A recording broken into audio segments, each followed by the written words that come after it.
Hello and welcome to Dad's Dad Job Podcast. This is your host, Adam Neverborough, and I'm joined by Rob and Callum Horton. Guys, how are we getting on?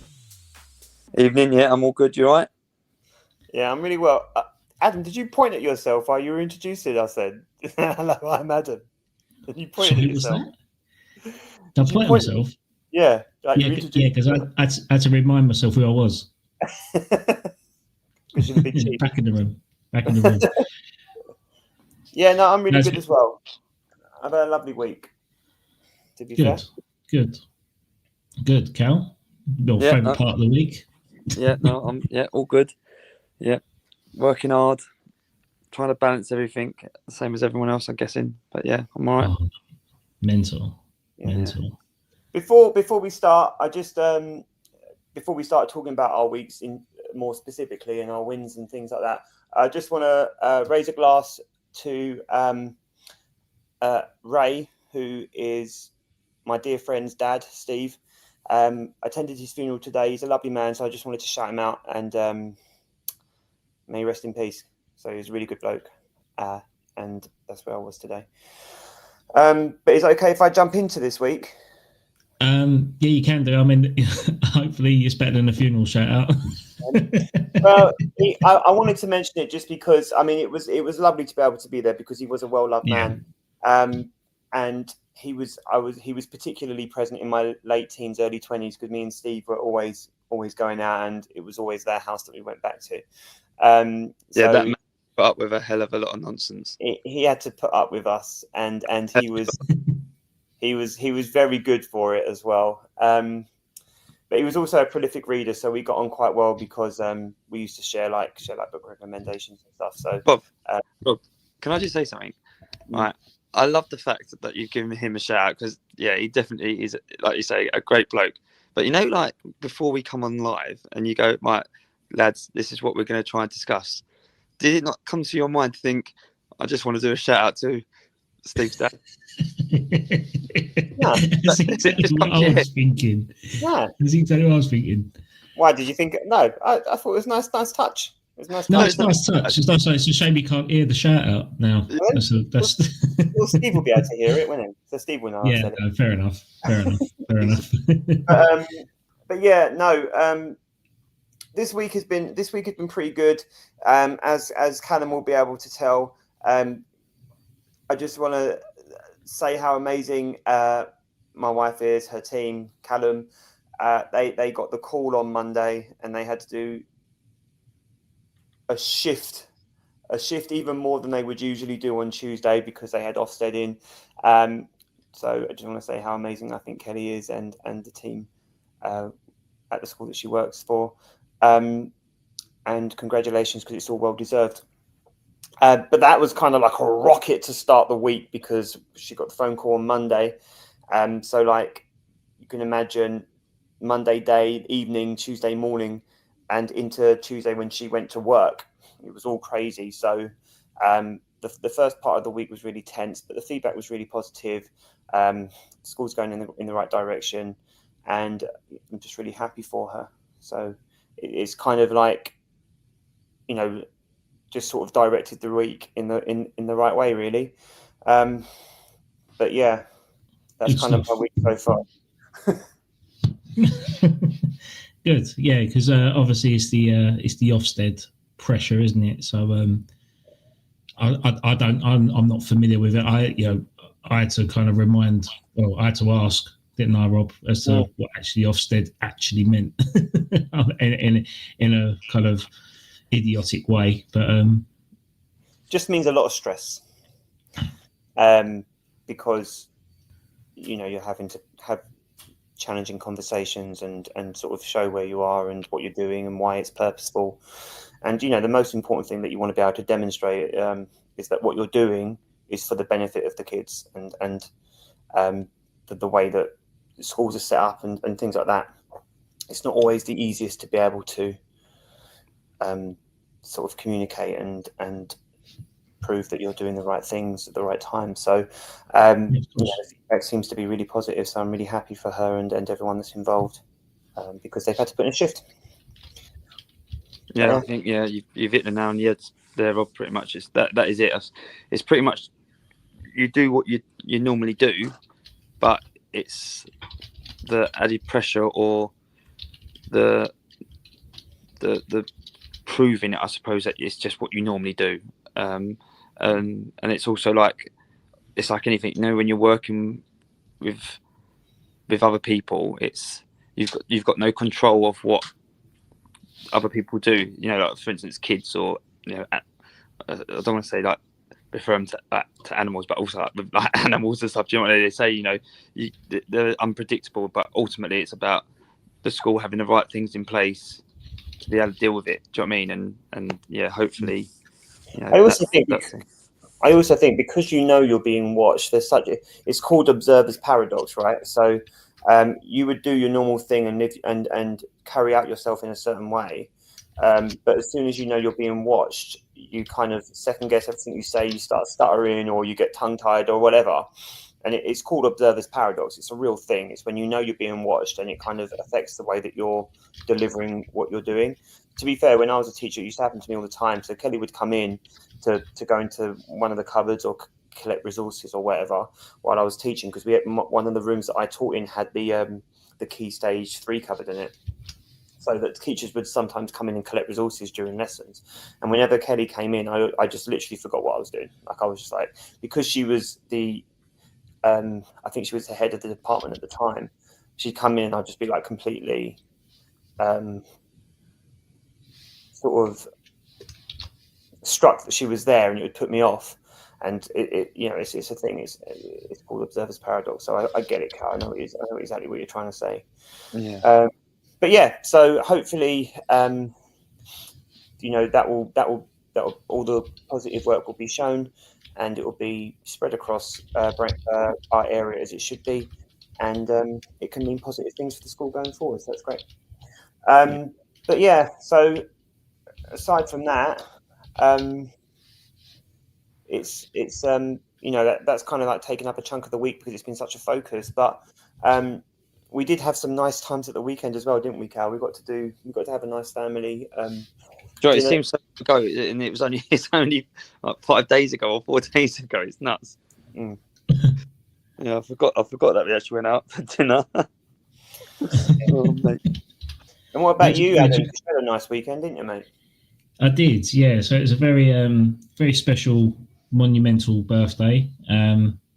So it was my daughter's 3rd birthday, and we had a family round on the weekend. Monumental. And it was nice. Mate, yeah, when you've gone through 3 years, it's monumental.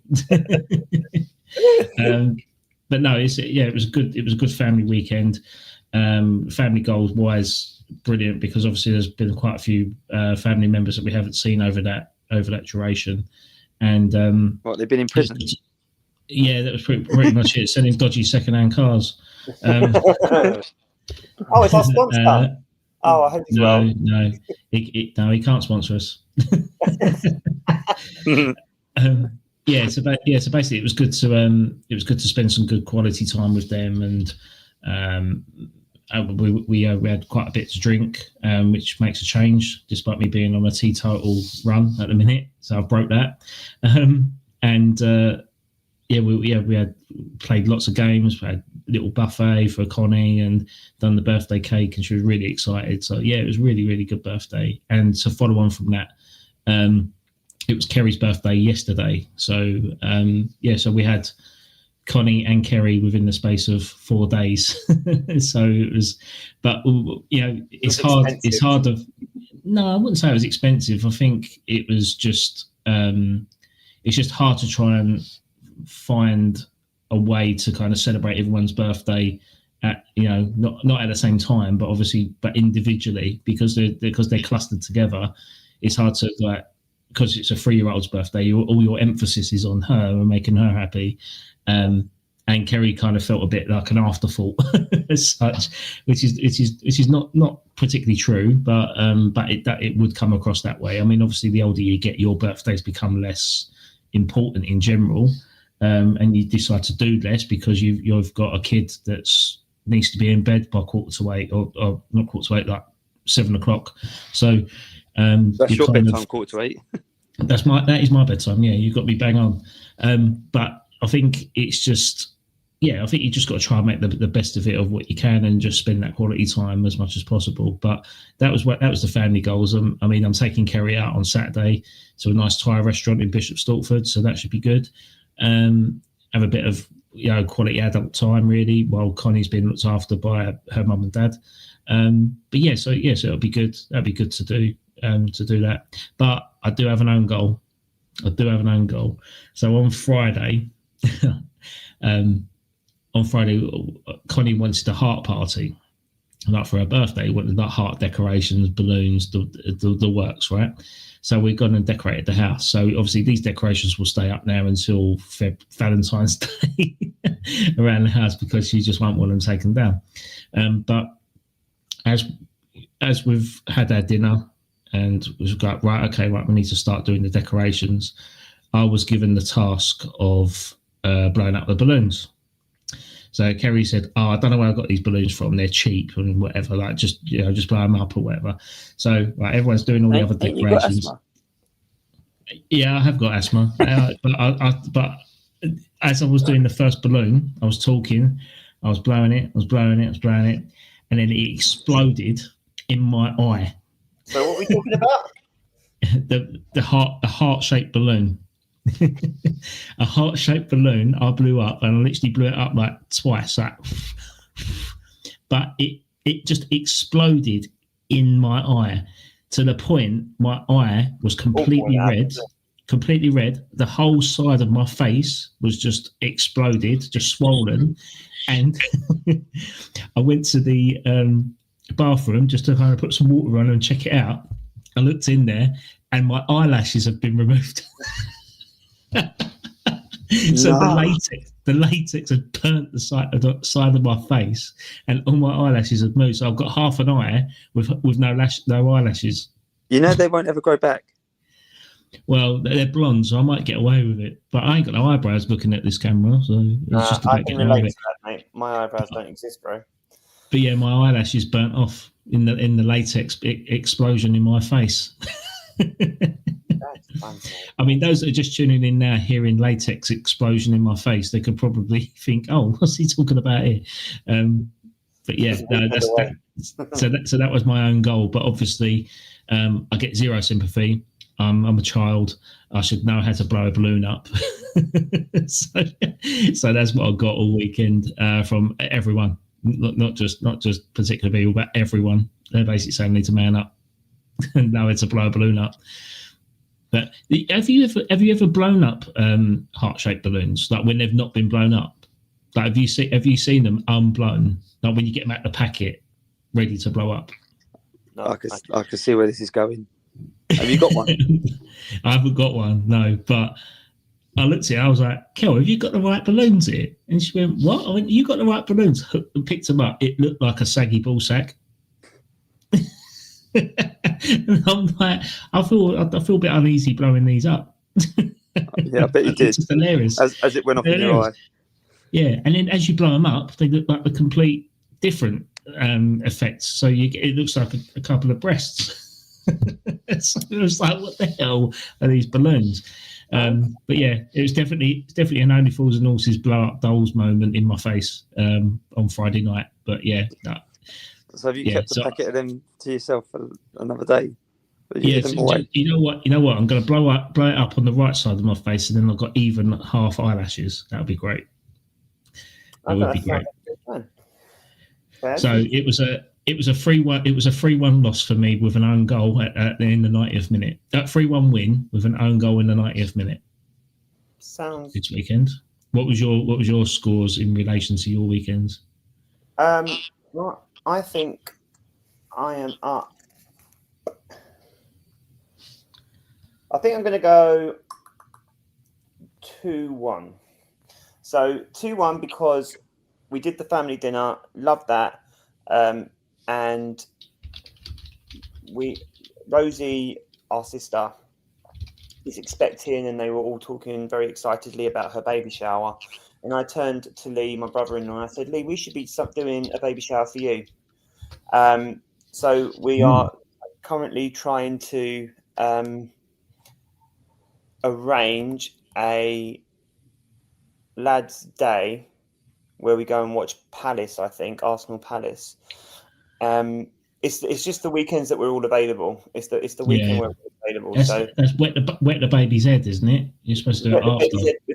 No, that's I know. afterwards. That's the nut party. You know what? We live in a demographic society, and it's equal. So we want a baby shower as well, and we're going to have one. So that was the first goal. Lovely family dinner, lads' baby shower. But then I think I spoke about it on the pod last week. We took the kids to 66 books, right? And it was amazing. We spent. I posted about it on the Instagram feed. We spent £400, but then with the 70% deduction, it was £120, and we bought £400 worth of books. And I swear to God, guys. So for me personally, I think I bought 6 books. I bought some absolute bangers. I bought two Cormac McCarthy books, which I've already read, but I like the covers. And like some other bits and pieces. Kelly picked up a couple of books, and then Danny got some like graphic novels. He got a Deadpool comic, and then he got a classics comic. So it had like Robin Hood, but in like comic form. So he picked up those, and then Alea just got an absolute ton of books. But it was amazing. It was like amazing. It was like a treasure trove because none of the books were organized. So whatever you found was where you found it. And I would highly recommend taking your kids. Like, it is amazing. However, because that's a bit of a rant, right? But kids dad rant alert. Dad rant alert. I'm recording one actually, but like, why can't kids just do what you ask them to do? I don't understand. Like, I just don't. Just do what you're told. Just do what you're told. Like, it's not hard, is it? Get up in the morning. Hold on. Let's do this professionally. Hold on. Let's do a warning trigger here. Let's do this properly. There we go. Dad ran alert. Listen. There we go. That should be a segment. Dad ran alert. Well, if people follow our Instagram page, you'll be able to see our highlights of our dad rants, especially Mole digging the hole, which I haven't read for a good 4 months since that rant now. So. Yeah, you need to add some dad rants, because this is my dad rant, right? Kids don't listen, right? And they just think they know more. Really grind my gears. Listen, mate, you have not been on this earth longer than me. You don't know better than me, all right? In fact, I am the oracle, right? Treat me as the oracle. I am trying to help you, right? So my son, right? I'm glad I'm on camera for this, because now you can kind of see just how frustrating it is, right? So Danny's getting to that age now where he can't take liberties with his skin, right? So he needs to make sure that he's like exfoliating every day, right? Because he's at that age now where if he doesn't, he's going to get spots, right? So I'm like, Danny, this is how you wash your face, right? This is what you got to do. You wet your face so it's warm. You exfoliate. You get the exfoliate, and you give it a really good like scrub, right? And then you wash it off, and then you put moisturizing cream on, right? Because he is the type of kid that will get spots if he doesn't. Listeners, just so you know, right? Rob is actually 72, but his skincare routine is so good. He only looks 38. Absolutely banging. I've only got. You know what I was going to say? I was going to question whether he was a 14-year-old West Ham fan. But anyway, right? So listen, I've gone through this. I've told him how to do it so many times, right? So many, right? And he gets into the bathroom, and we have to get him up at 6 o'clock, right? Otherwise, he is not going to be ready for school. If that boy had to get a bus to school, he wouldn't make it, right? So he gets into the bathroom, right? He barely splashes his face, and then he puts the exfoliating cream on. And I swear to God, this is how he's trying to apply this exfoliating cream. He's going like this, and I'm like, mate, this ain't essential massage, right? You need to scrub your face. And then he looks at me like I've walked in on Christmas Day and stamped on all of his presents. And I'm like, listen, you are going to wash your face properly, all right? So then he like looks at me, and then he's like, he does this like really fast, really aggressive. And then he looks at me to say, what do you think about that? And actually, I'm like, that's exactly what I want you to do. So do that, clean your face, wash it, get the water off, fix your attitude, and put some moisturizing cream on. and now get downstairs to breakfast so we can have the next argument. And that's my mornings, guys. So, in fact, I could probably be 5-2 down because that is every morning. If that's your result every week or every day, then what do you need to change to change the result? I need to get a new defender, don't I? Stop conceding. You know what you need? You need a number 9. That's what you need. You need a number 9. Outscore the. That's exactly what you need to do. And we'll get into that later. Have you ever thought about letting him just get spots and go, there you go, mate? No, because he doesn't care enough. I care more. He will care more eventually when he understands, right? We are getting there. But it has been a slow process. Well, he knows he's out of love. He knows he's out of love, but he is not a 6. He is not a 6 a.m. guy. But the problem is, he's not a 7 a.m. guy or an 8 a.m. guy either. So, yeah, you should drop him off at school wearing a dressing gown and a face mask, like a cucumber face mask. He'd think it was a flex. He'd think it was a flex. Rob, can you remember when we had to get up at like 6 o'clock to get the bus, the 86 bus? Yeah, and we'd be like, we weren't getting a school, mate. No, this is it. Like 86. I remember 86. Yeah, you used to get 86 to Romford, didn't you? Yeah, 86 to Romford. Yeah, London Road. Yeah, that's it. We used to have to walk down to the Upton Park, get the 58 or the 330 to the top, and then get the 86 from was it Stratford Police Station? Was it Forest Gate Police Station? No, it's Plaistow, isn't it? No. So your Forest Gate is it? No, it must have been Stratford Police Station. No, it wasn't. It's not that. What's that place? That's that police station at the top of the East Ham High Street. Green Street. Top of Green Street, wasn't it? That police station, anyway. It wasn't too far from Manor Park, was it? It might be Manor Park Police Station. But yeah, that's where we were. Or 173 crew. Oh yeah. Well, at least 173. Jesus. Go through. Yeah, I know. Yeah, I know that.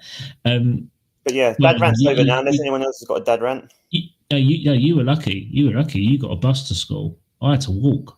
Every day. 15 meters it was because I lived opposite the school. I thought you were going to say 15 miles.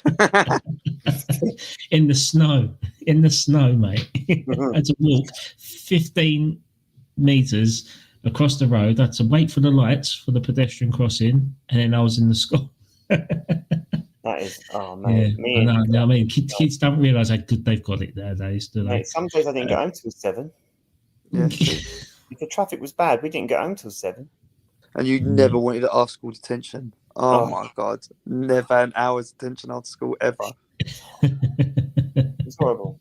But yeah. Right, okay. So, Cal, you got any more dad rants or family goals? No, I've got my goal of the week though. I've got him. So, well, first off, he scores. Well, I like to say I'm going to say 3-1 up because obviously we had the meal, yes, which is basically celebrating all 3 of our birthdays. So my sister's, Lee, and my birthday over January. It was a chance for us all to meet up. Actually, I can't remember what my third one was, but I'll do the 2. The where they've equalised was I know I keep saying it's like almost like every week, but Bo unfortunately was ill again, so ill that I had to take 3 days off work, unpaid as well, which was a killer. But yeah, he was unwell. He had I don't know if it's going about if any of you've had it, but like at work, loads of the kids are going down with like this weird fever. Where we've been battling this fever for like literally, it must be 10 days. Literally like 10 days trying to battle this fever. Obviously, the days I've had off was just like we just couldn't. It was almost like even Cowboy couldn't get it down. But it was like he's like been battling it with this cough. But obviously, hopefully, touch wood, he's actually through it now. So that was pretty bad, especially like say them 3 days I had off with him, because you know when they're just miserable and you sort of give them a cowpaw and they're right for like maybe half hour, an hour, and then it starts wearing off and it's like they start getting aggy again, and you've got to try and sort of manage them, but you don't want them to sleep because they won't sleep later, but then they're not sleeping during the night, and it's like, oh yeah. Anyway, we had that, and then so this week, so basically the nursery have started this new thing where they do like Star of the Week. So they've been doing it for a few weeks. Anyway, his key worker came out and said tonight that basically he's won it for this week because he's been going up to, like, they call it like the green room. So it's like the age group older. So like the ones that start getting ready to go to school, or some of them go to school while others stay. But where he's been going up to them, he's been sort of going between the two, like transition days. I'm not explaining this very well, but basically she's just said that she's seen like such a massive improvement in sort of Bo and how he behaves and what he's doing and the tidying up. He said like all the kids downstairs in his normal room sort of are not listening, but he's sort of going around tidying up, helping people out, and sharing, and she reckons just thinks that being upstairs has had such a big and good influence on him. So much so that she said that he's just been amazing, and that she's awarded him this Star of the Week. So, and he's, like I say, he's never had it before, and it's been going on a few weeks. So it's it's so nice just to hear that your kid's doing well, and and hopefully doing the things that you want him to do. Like, I want him to be clever, but ultimately I just want him to be a good person. Do you know what I mean? And that's basically what you're saying. Like, he's just kind, helpful. He's listening to instruction. He tidied up. And that's just the golden for me. That's what we want, really. Do you know what I mean? And the rest will fall into place as it comes. So chuffed. That's good. Yeah. Is he moving up? Is he in like different classes or anything like that? So So what I'm saying. So he's sort of on the border of sort of moving up to the upstairs room where they've got sort of like, he would be the youngest. So I think he goes like, so he's 3. So I think it goes like 3, 4, 5, 6, maybe. And then obviously it goes older after that, but it's sort of like that sort of step up. Or they do, like I say, they try and do it over, a few months period of time before they actually go up. So they sort of just been bleeding him in, but apparently, he loves it. So it's good. I think he likes the sort of modelling from the older kids, and like he likes, like all these cousins are older, aren't they? So I suppose he's used to being around the older kids as well. I think it was just really nice that she just was like had this glowing report about him. So I was just saying, as I always pick Bo up, it's a shame. I really would like Heather to pick him up to hear what she was saying. Do you know what I mean? Because obviously I get to hear it, but Heather don't get to hear it. So it's class. Yeah, really nice. That's good, mate. That's good. Yeah, Connie's in the same boat. Like, she's going to move up classes next week, and it's quite sad, really, because that's the last room that she'll ever move up in, and then it's school after that. Just quickly, our time just passes by, isn't it? Yeah, but, I think it's the same as Bo. I think, as you say, like 5 and 6 is obviously, as you just said, this when they start. They do the first bit in the nursery because their parents work or whatever, and then the nursery drive them to school and then pick them up for the evening stuff, and then they get, what I mean? Yeah, it's scary, isn't it? I mean, it's crazy. I don't know how Rob feels. I think it's nuts. Where you think, oh my God, like we've had, Bo for 3 years now, and you're in the same boat, Adam. But then like Rob's got basically a teenager. You think, Jesus, I remember, Danny in the caravan, that first ever holiday we went on all together, and when he was 18 months, you think, Jesus, it doesn't even seem that long ago. Yeah, I mean, it's good at those holidays though. Oh, caravan holidays. They're good at those holidays in the caravan. Like, yeah, 100%. Me and Callum used to love caravan holidays with our nan and granddad, mate.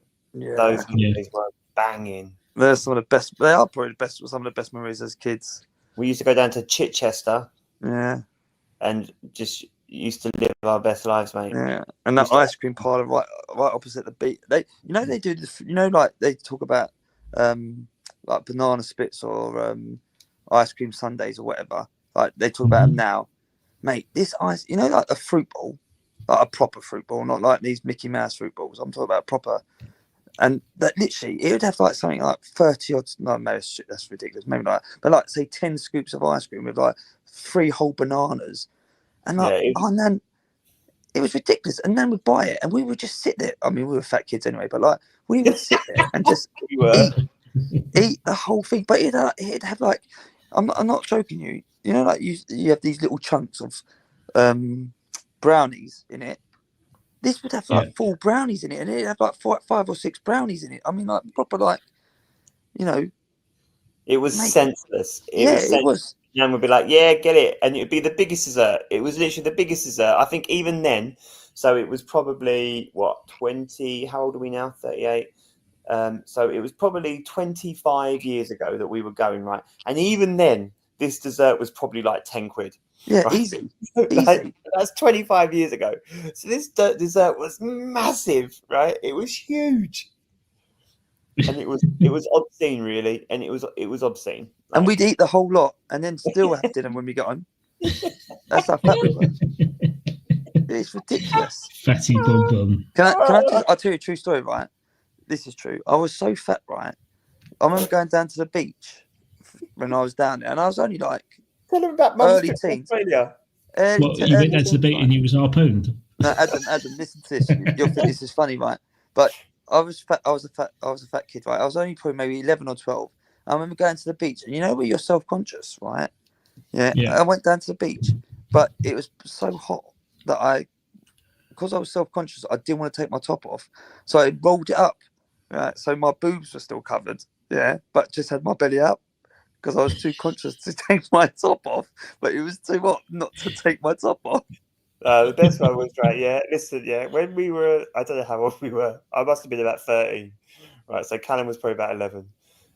My mum went to Australia to see her brother. Right. Oh no, this is awful. How long was she there? How long was she there for? She was only there 3 days. In Australia. How long was she there for? I think she was there. I think she went for a month, didn't she? I know she was there for a while, right? So she was there for long enough where it could have impact. Yeah, right? Maybe 3 weeks. And she went over there with my little sister Rosie, and the chosen one. When she came back, right? Dad was just like, we're having takeaways, right? Every night. It was the time of our lives. Right? And then when my mum we was having about 5 iron brews a day because they were like 19p an iron brew. And she came home, right? My mum came home. She took one look at Callum and started crying. This is true, Adam. This is a true story. She cried. She went, Bob, what have you done to him? What have you done to him? This is true. It's not even a joke. He came in, he slivered in like Jabba the Hutt. Mate, I put so much weight on. I weren't much better, by the way. I was not much better off. Yeah, Mum cried. When she saw me, she cried because she was like, why is, like, he's put on so much weight? Yeah. Not that I ever had an eating disorder in my early teens, and now, like, I watch everything I eat now, but yeah, it wasn't the greatest time. They were the best. Not so great, is it? I mean, nobody wants a fat kid flashback, do they? No. Flashback. Oh dear. Well, based on character building, flashbacks, character building. Based on flashbacks, Arsenal received another red card at the weekend. Yep. Which is Adam, why don't you start us off? Why don't you start us off on this? Because it's obvious what I'm going to say. So. My take on it. Yeah. I think it was a red card. Do you? Yeah, I do. I think it. I'm gonna open myself even though it's on the other 18-yard box. When I look at the challenge again, and when I look at the Adam, anyway, we'll move on. Yeah, you're welcome. I just think looking at the challenge again, and even in VAR, it studs up, and he's got no intent to get that ball at all. I think it's a harsh punishment, a yellow maybe, but looking at it again on slow-mo and in VAR, I thought at the time, yeah, I do think it's a red card. And I know you'll have your different views, and there's clear that, obviously based on what's happened this week, they've rescinded the red card. How much is Mike Oliver paid? No, he's fishing there. It's not. I'm not. Not based on what's happened this week. An independent adjudicator has sanctioned it a non-red. It's not because. Don't start sounding like Gary Neville. It's not. No. Has it been rescinded? Yeah. Oh right. So I was right then. What I said. No, because it's not because of what happened this week. Arsenal always feel it, and an independent adjudicator has agreed with Arsenal that it was not a red card. It's not because of what happened this week. Nothing has happened this week. No, when I mean what happened this week, I mean based on the game that has occurred. I'm not getting myself out of a hole here. I'm just saying based on the game that's occurred and based on previous as well, that the card has been rescinded because obviously through the backlash and, like say, the independent adjudicator looking at it, it's clear that the decision was by the referee wasn't right, and it's been rectified. And luckily, you didn't lose a game because of that. You didn't lose 3 points or 2 points in that way. But if he was on the field, would you have won by a greater goal margin as well? So is that taken into consideration? Like, say for instance, it goes down to the last day of the season and you lose the Premier League by 1 goal.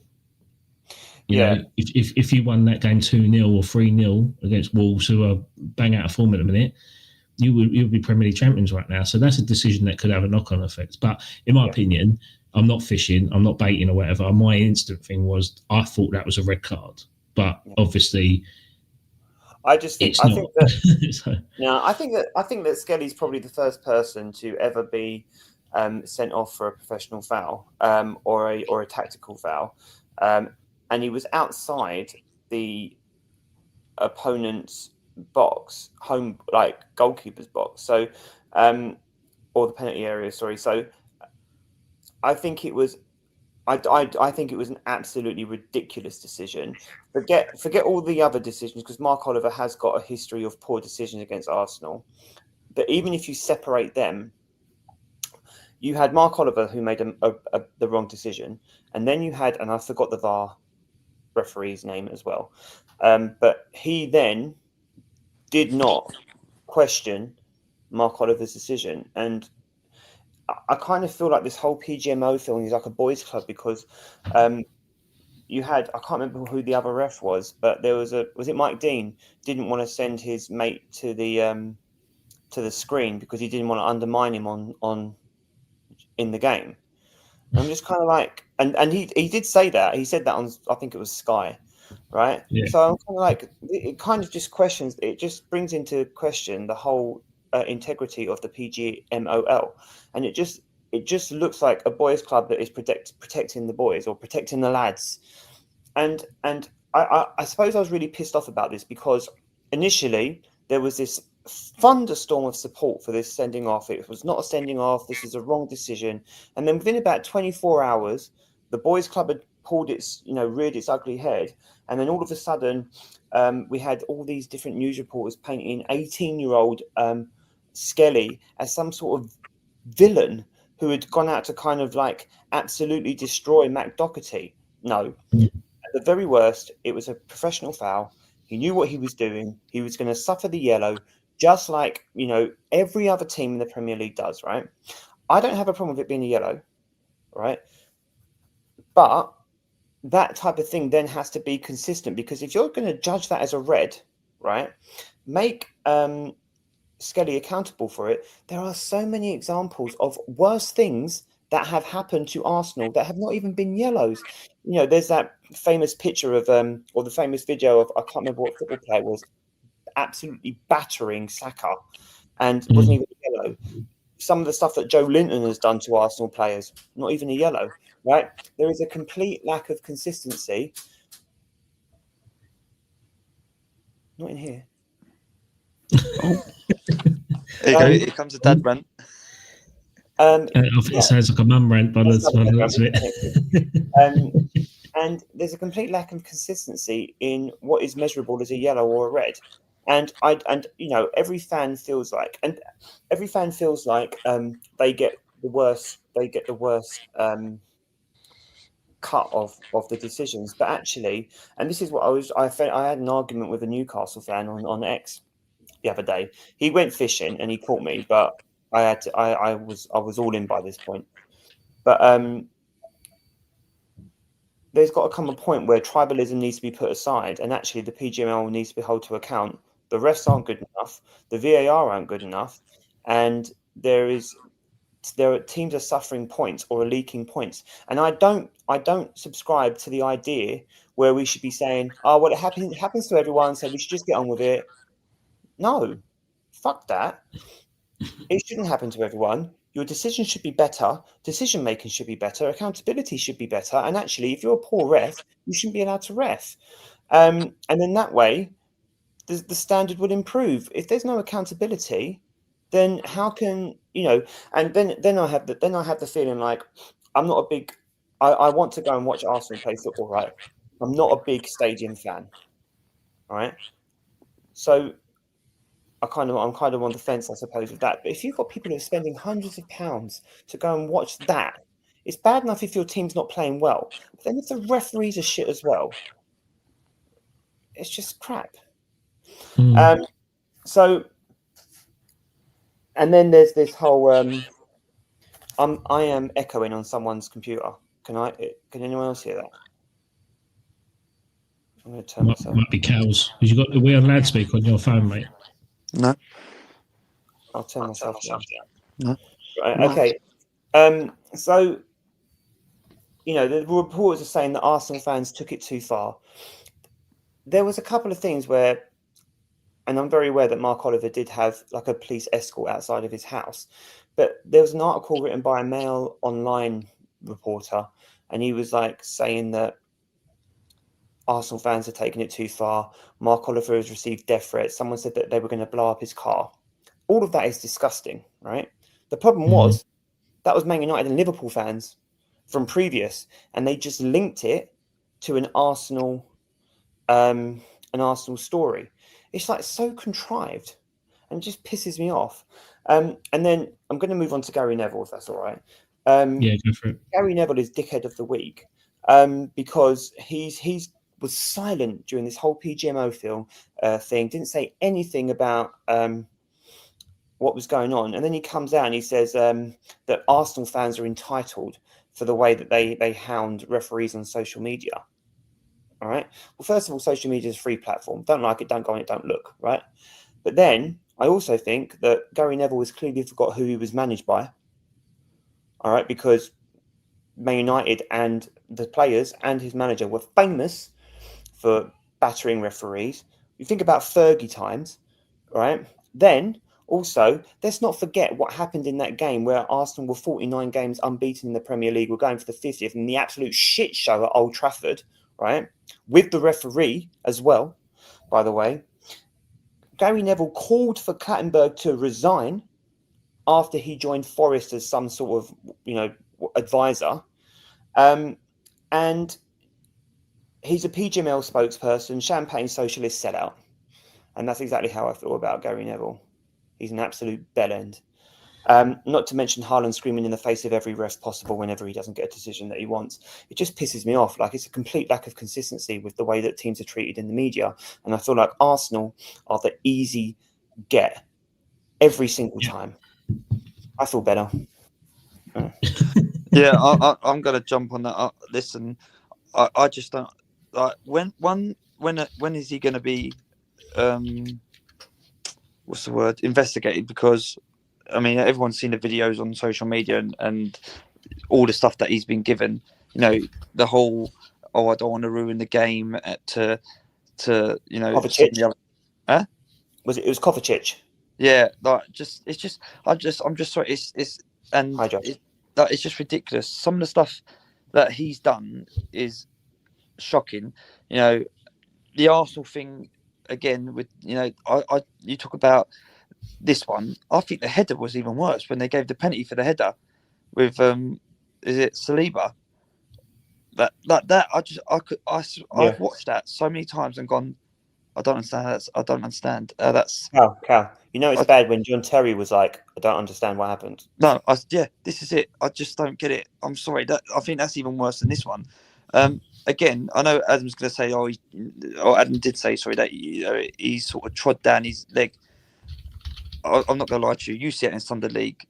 Yeah, that's no one's Cal, getting sent off for that. But Cal, in the same game, that guy got sent off and was given a second yellow. Yeah, for exactly the same challenge. Yeah, exactly the same. The same challenge. Yeah, but the same game. Well, I don't know. The thing is, right? Do you know what? I'm getting so umpy with decision, and it's not just Arsenal decision. I watch other games. I just think, what the hell is going on here?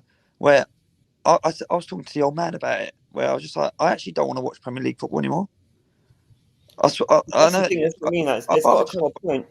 I'd rather just go a point where you set your tribalism aside and be like, it's not good enough. No, and I just, do you know what? I said to the old man, I'd rather just go and watch like Housted or Boreham Wood or a lower league team where it's just more honest.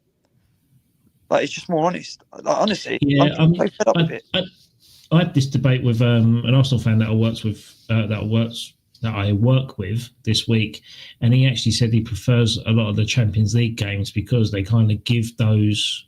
There's a tolerance of letting the play continue by letting those cynical fouls go, and then potentially punishing them later on. Whereas the Premier League, the referee that looks like Trossard. The referee that looks like Trossard. Yeah, there's a famous picture of him, haven't there? Mate, that referee is absolutely banging. He is an incredible referee. And like there needs to be more like I don't subscribe to this idea. I don't subscribe to this idea that we should be got a viewer from Pittsburgh. How about that? Josh Pittsburgh. Worldwide.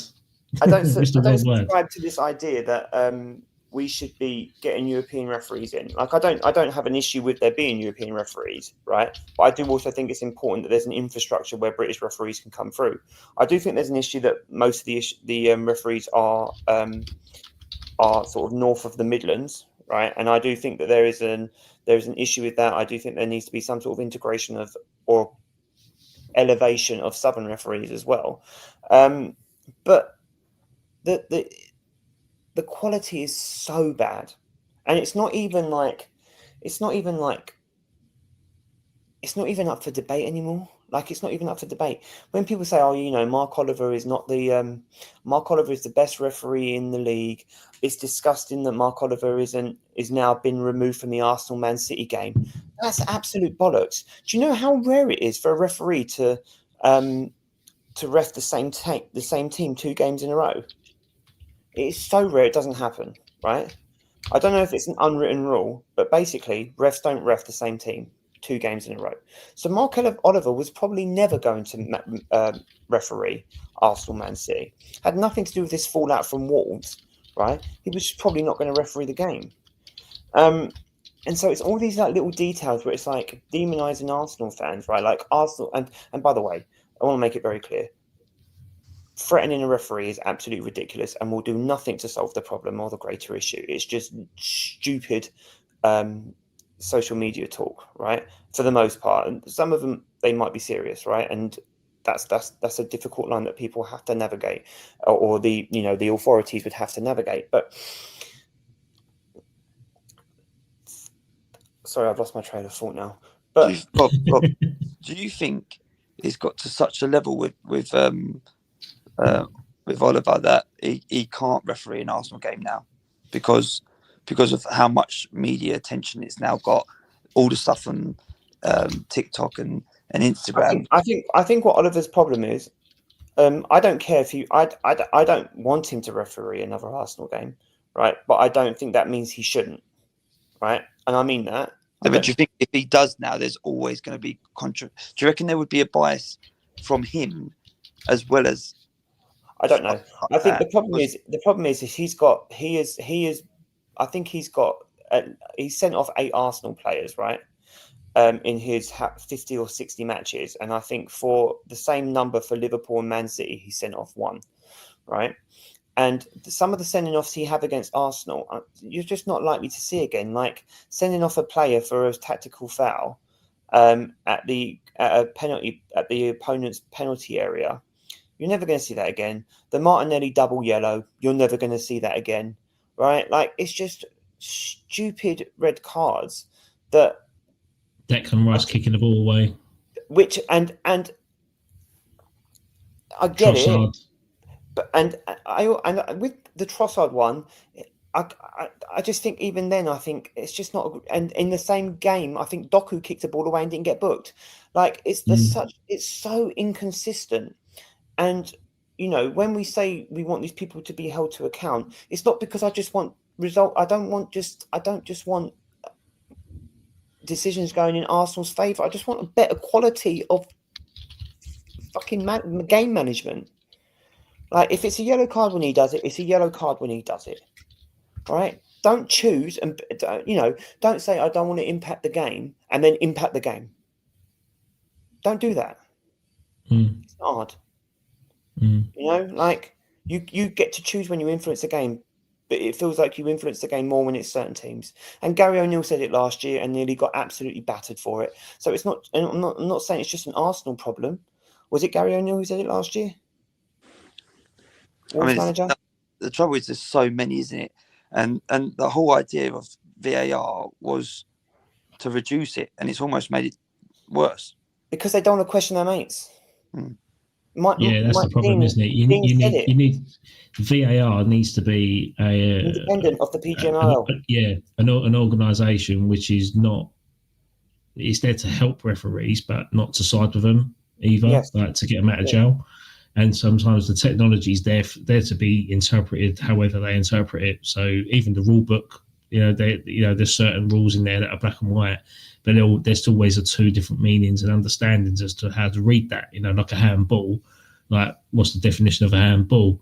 You could have it on if you can have it on that side of your bicep. If it's in the shirt, it's not classed as handball. But then if you play that game in an FA Cup where there's no VAR in there to take that into account, it's handball. It stops the play, and then someone else loses that advantage for it being a clear handball. So it's just an interpretation, isn't it? Now, we've got all the technology in the world, but sometimes human error is probably the best way for it to be confirmed. Like all we're doing is looking at it, scrutinising it, taking an age, delaying game, and then it kills the atmosphere in football games, doesn't it? Yeah. And that's the problem, isn't it? Because you celebrate it when we're so tribal that we celebrate it when it happens to somebody else, when actually we should be calling it out. Like when Bruno, and I'll be honest with this one, when Bruno Fernandes's red card got overturned, I was really pleased. I can't remember what game it was, and I can't remember the situation, but I remember looking at it and going, that ain't no red card. That's absolutely ridiculous. Was that the FA Cup game? I don't know. He got 2 red cards in 2 weeks, didn't he? And one of them got rescinded, I think. Yeah. But I remember looking at it and going, that ain't a fucking red card. Like, what the hell is going on? That's embarrassing. And I feel the same way about the Skelly one. Like, and like I said, I know I'm not a massive stadium person. I like to go to the Emirates, but I'm not great in those big environments, right? But imagine going every week. That's expensive. Imagine being a season ticket holder, or imagine being a one-off fan and you've finally got a ticket on Red membership, and then you go and something shit like that happens, and it's not the game that you wanted to go and see. Like, it just drives me mad because some of these refs apparently, I mean, and obviously I'm only quoting what I've heard, but apparently these refs are on like $500,000 a year. Yeah. $500,000. And I think each Premier League club contribute a certain amount of cash into a pot for the Premier League Referees Association or something like that. Well, that's an issue as well. Then no wonder they're pissed off. And then imagine being I suppose there's this romantic idea that most football fans are working class people, right? That's probably not true. But imagine being one of those like working class people, and it's costing you $100+ to take your kid or your mate, go with your mate or your partner or whoever you're going to watch football with. And it's costing you 50 or 60 quid for yourself just to get in the room, right?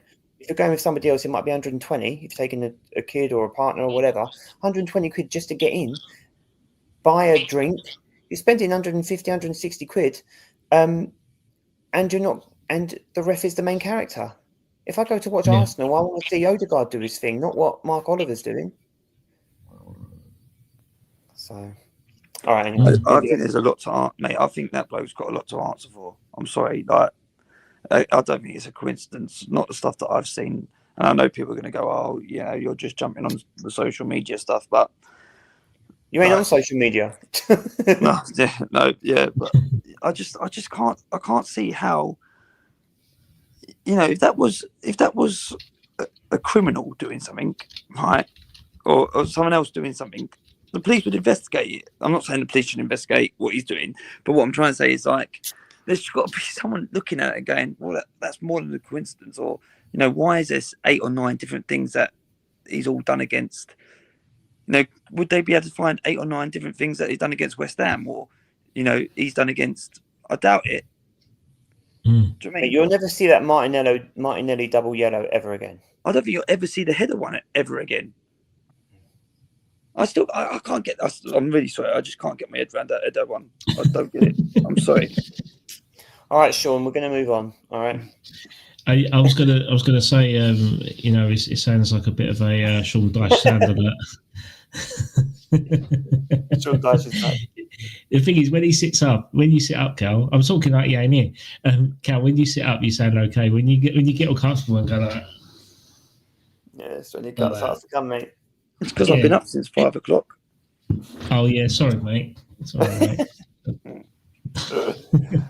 Before we talk about transfers, can I just do a quick shout out for Ethan Ranieri, please? Well, where's he going? He's not going anywhere. Real Madrid. First of all, he's just so wow. That Champions League goal he scored yesterday had it was just wonderful, and I think it shows that the potential that he. I mean, we've all seen his potential, but a real gem. And just to kind of show you the company that he's at 17. I'm not sure when he turns 18, but at 17 and the same ages, this is the company he's keeping. He has 6 goal contributions for Arsenal, and that is only currently bettered by Fabregas on 8 and Saka on 15. And by the way, what the hell was Saka doing at 17 to have 15 goal contributions for Arsenal playing from left back? So I just wanted to shout Nuneri out because what an absolute player. And I know we're going to talk about transfers, but with the likes of Skelly and this potential, I think it's Naipan, I think that's his name, that we might be buying. Naipan? Is that his name, Naipan? The Norwegian. Naipan? Looks like something you get from T-Fell, mate. Huh? Looks like something you get from T-Fell. You're talking about the Norwegian. Yeah, the Wonder Kid. Yeah. So I just think that there's a lovely sort of midfield coming through there as well. So I think Arteta's already got Arteta's cooking his next gen rebuild. Yeah, his next rebuild or his next because he's generation. a left midfielder as well. I think Naipan. So yeah. But yeah, do you want to talk about transfers first, Adam? Sorry, you just completely missed my joke there. I'm really disappointed. Sorry, mate. We're talking about big boy stuff. Yeah, I know, but like Naipan, I'll say, who's his brother? Saucepan? Frying pan? No, I did hear that, mate. I just chose to ignore it. Yeah, I know. That's what I thought. Oh, we got a new watcher on the feed. Hello, Terry. How you getting on? Let me just when this loads. Yeah, seeing all these people. Look at all us, all our free viewers. Oh, 3. That's great. That's good. 3 is more than 2. Oh, God, StreamYard is so hard to kind of get. Oh, I've clicked the comments thing so many times. Right, hold on. Here we go. And there he is. Terry, how you doing, mate? You all good? Hope you're doing well. Callum's available for bar mitzvahs and parties for more YouTube collaborations. So, Terry. Yeah, that's it. And you can have more rows with Man United fans as well. That was I must admit I listened to that episode where you went on there, and I was listening to it on the plane coming home, and I was like, Cal is completely holding his own against this completely delusional fan. But yeah, that was good. So what I was going to touch on in terms of next topic was Graham Potter working his magic for West Ham. So as you know, he's only been in the job 3 games, 2 losses, yet working his magic for typical West Ham fashion. But in my sort of from the 2 weeks that he's been in charge, I believe that he's definitely got a tune out of the squad. That, by playing with more intensity, the team want to play for him, and it's great. And seeing a rejuvenated Lucas Paquetá is brilliant, absolutely brilliant, fantastic. The 2 performances he had against Aston Villa, one in the FA Cup where he scored, and then the other one recently where we drew 1-1. He's just a completely different player than what we've seen over the past 18 months, really. Under Moyes towards the end of his tenure, and even Lopetegui at the start of this season, he's a completely different player. And I think Potter's got the entire best out of him. But it's not just Paquetá, in terms of the heading.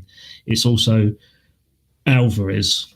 Alvarez, I've been his biggest critic for the past 2 years, but I've seen a significant improvement in the past 2 weeks than I have to 2 years.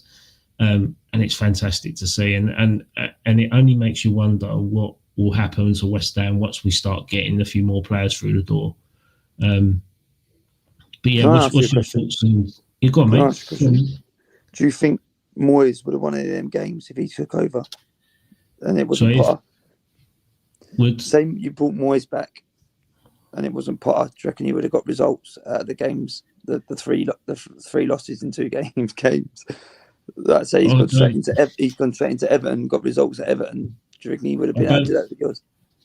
The thing is with West Ham and David Moyes is the fact that the time had come to move on. We needed a new direction. We needed a new, not legacy, but we needed a bit more stability back in a new manager. The problem was in the summer, we didn't replace David Moyes for better. We basically got an alternative version of him. So we kind of made a sideways move. I mean, there could be an argument there to say the statistics over the past or during Lopetegui's era, he did improve him in areas in terms of more shots on target, more possession, more passes. So we did improve in areas, but we weren't getting results. And it was frustrating to see us be frustrated on the pitch. And it was quite evident that the players were not playing for the manager because there was a complete mood shift as the season went on and on and on. And it was just becoming, of course, quite negative. And the fan base clocked it very, very early on in Lopetegui. So sadly, it was never going to work. But if you're asking me the question of David Moyes taking over, I think we would have been in exactly the same position. We would have probably got some more results than what we already had, but we wouldn't have been improving the type of football that we've been playing. I mean, Potter has had to revert to type in terms of low block sort of tactics, but he's had to do that to make sure that we steer ourselves away from that bottom 6.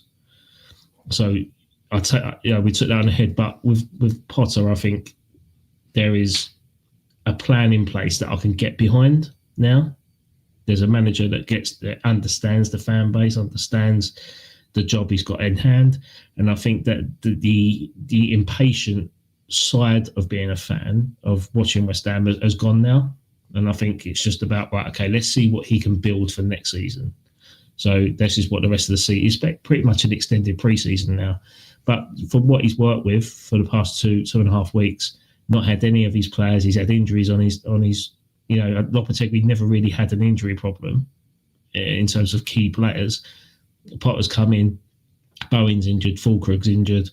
We've had Antonio injured, so it's he's not had to work with him at all throughout his career. But when these players start getting fit and getting back, and with additions, I think he could probably get a good tune out of the squad. So I'm looking forward to next season already, but I'm looking forward to see what the rest of the season has in store in terms of moulding the squad into playing a certain way.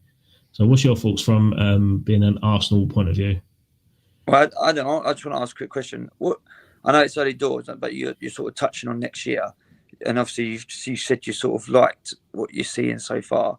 So what would your expectations be finish next year, or whereabouts do you want to see yourself under him? I mean, next season, it's always, if you're outside the top 6, you always want to be best of the rest. So you always want to be first out of 14. And it's great timing because I've invited someone very, very in the know in West Ham, and that is Sean Whetstone. So I'll just add him to the stage. So you can ask this question to Sean. Hi, Sean. How you getting on? Yeah, good. Hello, Sean. Hello, Sean. Hey. So I'd like to introduce Sean to those that haven't come across him. I'm sure a lot of West Ham fans have. But Sean is the host of More Than Just a Podcast. And he is, how can I put it, been labelled a stooge at times in the best possible way. But he's very, very switched on in terms of West Ham topics and discussions and finances and transfers and everything in the know. But he's also, most importantly, he joins this group as a dad. So Sean, let's just introduce you and tell the rest of the public what you're about and about your family life, and let's talk about West Ham. Yeah, although most of mine are grown up now. So I'm a dad of 4, 2 stepchildren, and just got married for the second time. And Congratulations. Thank you. Just in Mexico. So just come back. Jealous. Very nice. Yeah, throw that one in there. Yeah. That's it's on my bucket list, Mexico. It was good, yeah, in Cancun. So we just come back, all 6 of us. So yeah, my oldest is 21. She's a paramedic daughter. And then my son's just doing his A-levels. He's a big West Ham fan, season ticket holder next to me in the West End. He's just doing his A-levels and about to go to university to do astrophysics. And my 2 stepdaughters, one's at Oxford doing medical science, and the other one's 15, just doing GCSEs. So I've got past that stage of doing school runs. 3 of them drive, which I taught them all to drive. So it becomes a lot more liberating as a dad when you when they can drive you. And often my son drives me to the station for football. So that's good now. That's it. You've taught them well by sounds, but you trained them well. I taught them all to drive as well. They didn't have driving instructors. So yeah. Wow. And most of them come to West Ham. Service. Most of them. My son is a season ticket holder, but my other 3 daughters do come to West Ham on occasion. They're not as passionate as my son about football, but they do come to now and again to a game, as does my wife occasionally. But she's American, so it's soccer to her. I was going to say the taxi service has role reversed now, whereas you was always the taxi driver. Now it's like you can go out and enjoy a beer, and now they've got to pick you up. Yeah, absolutely. That's brilliant. So we was touching on about West Ham just now, about how Graham Potter has rejuvenated the West Ham squad in such a short space of time. And one of the key players that we mentioned was Paqman, in terms of he's just come out to be a fantastic footballer or shown the glimpses that we saw very early on in his West Ham career. What's your thoughts on Potter at the moment in terms of coming in week 3 of his West Ham career? Well, look, he's saying all the right things. You know, it's good to hear him in the press conference. I did like him having a go at the press today. You know, they do ask some stupid questions. You know, you think I've never gone to those press conferences. I've been invited for it on occasion, but they're not worth it because they just, I don't know, what they're prepared to ask and what they do ask are often a waste of time. But look, he's saying all the right things. You know, he's got a degree in psychology and all this lot. The issue is, if you look at last week, game of two halves, you saw the first half when, against Villa, we looked like we were going backwards. It was potentially worse than Lopetegui. And then you look at the second half and you see a glimpse of it. If truth be known, we're a fickle bunch. It's too early to say. Well, I'll tell you, I'm not Potter's biggest fan. I know a lot of Chelsea fans. Growing up in Surrey, right? Chelsea hotbed. And, they don't rate him as a manager. A long time ago, and I won't name, but someone on the board thought that Graham Potter... I'm not commenting. Graham Potter had been flattered by the recruitment policy at Brighton, with Tony Bloom's recruitment. It's like the secret formula for Coca-Cola or KFC. He keeps it locked in a safe. His secret formula. I don't know enough about the man, of what he did in Swansea, Sweden, and what he did in Sweden. I don't know enough about the man. But look, I've got told they hope he stays in the next 5 to 10 years. Karen Brady put her neck out for this. She managed him, so she didn't manage him. She was managing director of him when he was a player at Birmingham City. Her husband obviously was his teammate. They know each other. They know they're not best friends, but they're as couples they've had dinner parties together. So they are known. But Karen Brady put her neck out to sign Graham Potter, and she got her way. And let's hope. I always say the king is dead, long live the king. Will he have been my first choice? Possibly not, but let's see how it goes. Do you think he's going to get the 5 to 10 years? No, I don't think he'll get in the next 5 to 10 years. Why? Do you think because he won't be good enough, or do you think because his head will be turned? I think no Premier League manager gets 5 to 10 years. Let's be honest. It's all about results nowadays. So I just don't think it will happen. And you're right. If he's successful, his head will be turned and he'll go somewhere else. And if he doesn't, then we'll just get bored of him and he'll get the sack. I never really considered that. When he come in, I thought, that it kind of makes me more excited to be a West Ham fan now, because I can see that there's a longevity behind it. But now that you've kind of planted the seed to say, no, he might not last 5 years, I'm kind of a bit worried about it now. I might be wrong, but it's a results game, isn't it? And we see this in not just West Ham, we see this across the Premier League. The average tenure is 18 months of a Premier League manager now. So the days of Johnny Lyle and sticking by managers when you get relegated are long gone. You get close to that relegation, you're done. And look at Lopetegui. I mean, Lopetegui was sacked in 14th. We were never going to get relegated, and yet fan power meant that we got rid of him mid-season. We paid £5 million in compensation for his backroom team and him. Paid $1.5 million for this Carl recruitment guy to come in. Probably paying another $1.5 million to get rid of Tim Steidten when all's said and done. It's a lot of money when you should go, well, actually, could you just hold your nerve and wait to the end of the season with Lopetegui? And we never know now. But so do you think that all that money going out is going to stop you signing Evan Ferguson? Do you know what? It's an interesting one. If you watched Graham Potter today, he basically told you that he's the blocker of signing anyone. He said signing players are easy, and he's right. There's 100 agents all offering their players. Signing the right player is difficult. I saw that. Even Ferguson. Okay, so if it's a straight loan with an option to buy,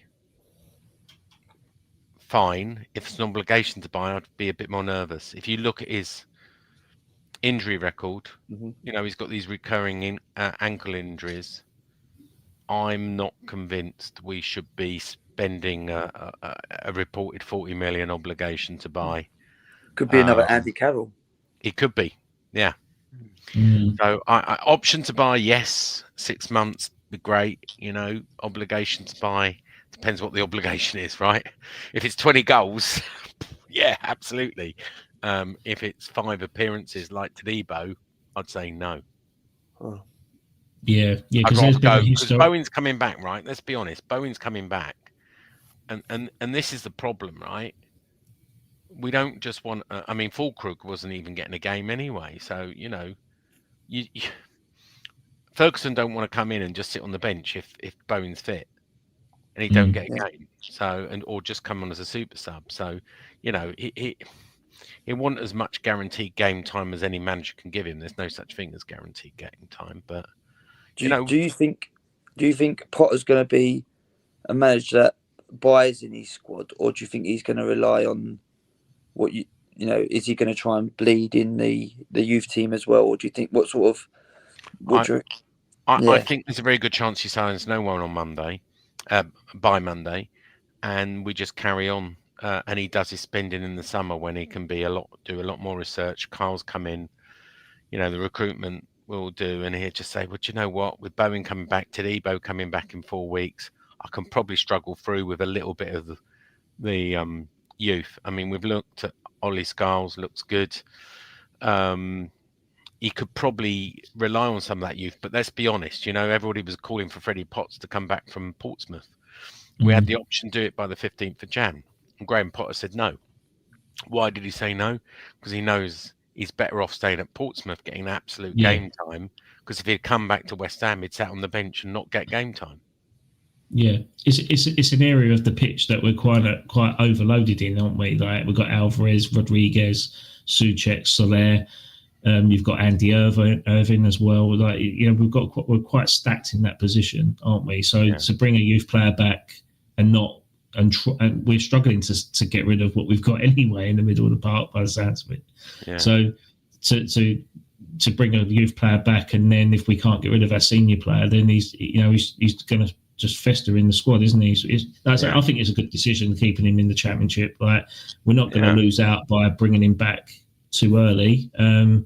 But we've got other players that are in the Championship. You've got George Murphy, and then you've got obviously in League One you've got Callum Marshall and Sean Moore that's just gone to Colchester again.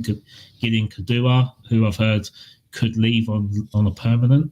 But yeah, so the academy is very, very, very, very. But it just shows you. I mean, look at Harrison Story. It's not worked out for him. Look at Sonny Perkins. Just been looking at the whole Sonny Perkins.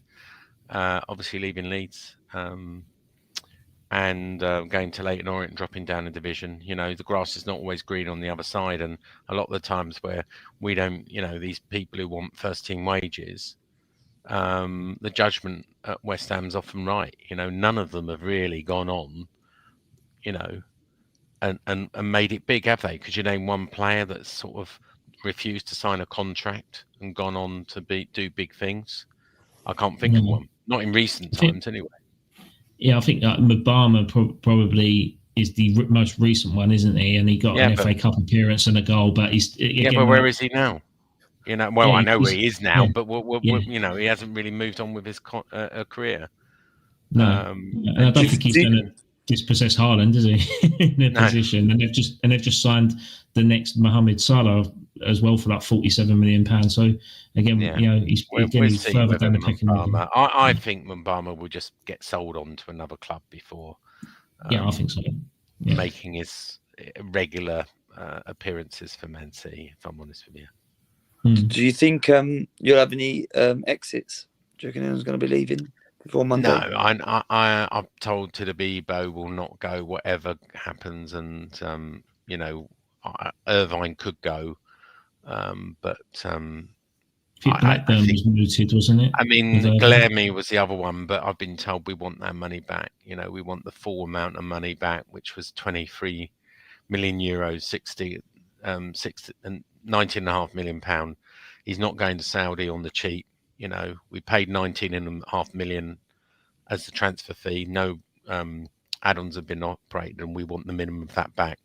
If we get that back, we don't have to pay the sell-on fee, because sell-on fee is only on profit. So, no, I don't really. Apart from a few announcements, I think there was one today about people going on loan. I'm not really expecting anyone. I mean, you lay in hope that someone would take Danny Ings off us, but I don't see that happening.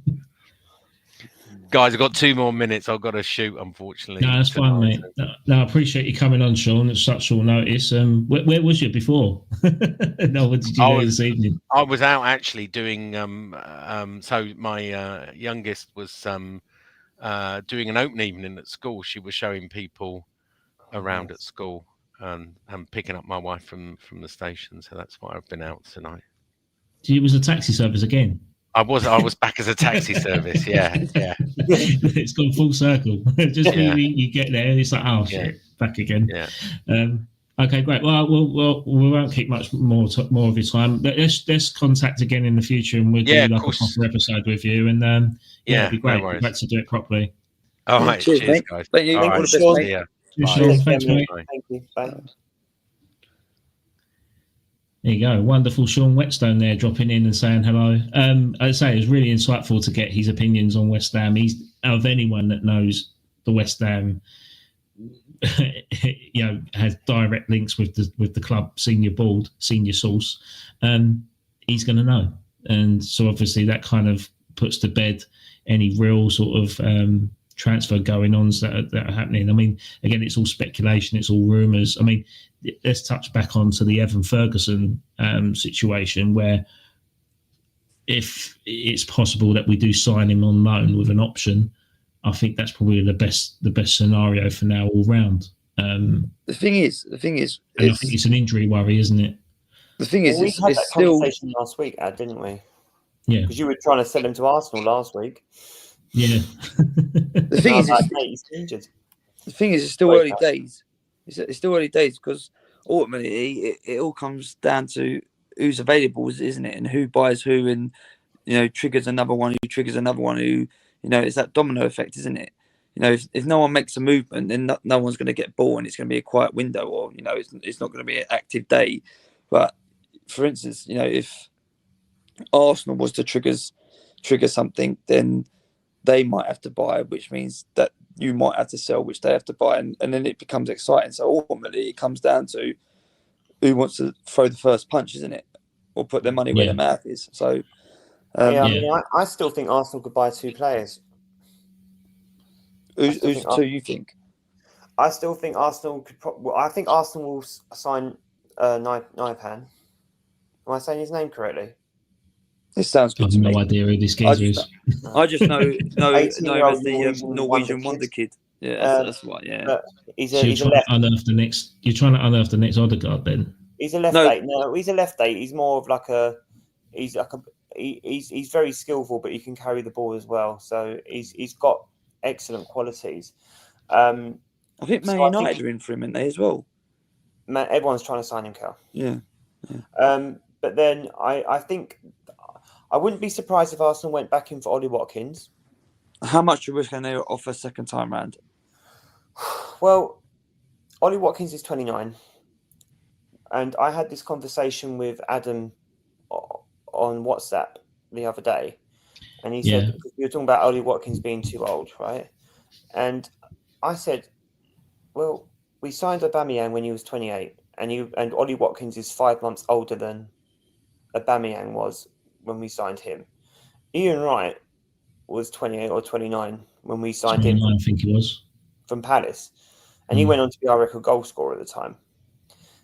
So I don't really subscribe to the age issue, because I don't think age is an issue nowadays as much. Because, you look at some of the players that are still banging in goals in top leagues, like Lewandowski, for example.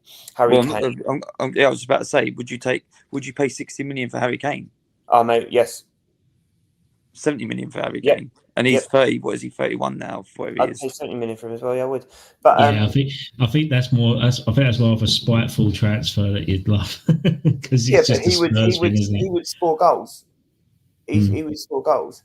But I think me and Rob were talking about this on the weekend. Yeah, I think Imagine we signed Harry Kane. Yeah, One, just for shirt sales. Could you imagine it? Yeah, going away to Tottenham, everyone rocking up in Harry Kane shirts. Banging. Yeah. And then secondly, could you imagine the next Google, whatever you call it, thingy with Sol Campbell and Harry Kane rocking up in red shirts? Honestly, I mean, I would love it. I'd be here for it. But I do think Ollie Watkins is a very good fit for Arsenal. And I think that he can do the things, and we had the chat about Arsenal need someone who can do what Havertz can do, but can also score more goals, which is probably fair, even though I am a Havertz fanboy. But he can do all of the things that Havertz can do. He can press, he can play, but he's a better finisher. So Ollie Watkins for me makes sense. And now that, Aston Villa are sitting on 100, 90 million quid or whatever, 90 million euros, and then potentially more money, that would give them a link to a player in the German league, I think. And they're also linked to João Felix. That would give them 2 new forwards. So, stranger things have happened, and maybe Arsenal could go back in for Ollie Watkins. I do think that Arsenal could go in for Tell at Bayern Munich. I actually saw that Spurs are putting a £60 million bid for Tell. I've also seen that he was waiting to see if Man United and Arsenal were going to come in before he answered them. Oh, what's that out there? Oh, it's a pig fly. That's right. Sorry. Yeah, that's what it is.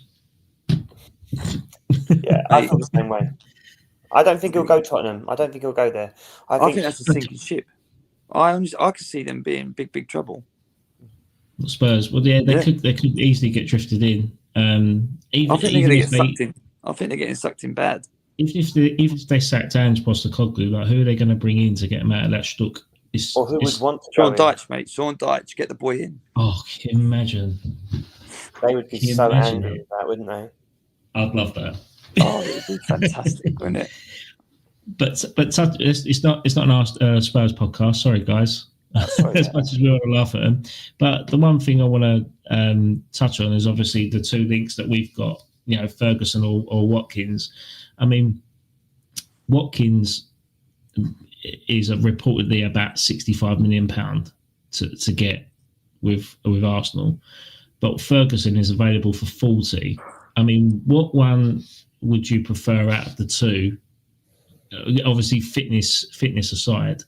Watkins. Okay. Watkins. Do you know why? Because you know what you're buying with Watkins and you know what you're getting. Ferguson, I have no doubt that he's talented, right? But we have not seen enough. We have seen everything of Watkins and know exactly what Watkins will do. And what Watkins will do is score goals in that Arsenal team. So 3 years for Watkins, yes, 100%. I that's not because I dislike Ferguson. I'd take them both, if I'm being completely honest. But I'm definitely choosing Watkins. I think Ferguson because I like the idea that he's in that kind of Harry Kane, Lewandowski mould. But Watkins is. Do you know what? It's not fair on Watkins, right? But Watkins, like I said, he does what Havertz does. Yeah, and he kind of drifts into the left and drifts into the wings, and he can play through those channels a bit like Isak. So he's almost like, and it's not fair to say this. It is not fair to say this, but he's almost like a poor man's Isak, but still better and suitable to what Arsenal would need him to do. And I don't mean that, and it sounds like a criticism. I'm not trying to drag him down, but can you kind of see what I'm trying to say there? Yeah. I can understand it. Is that Isak would be the ideal.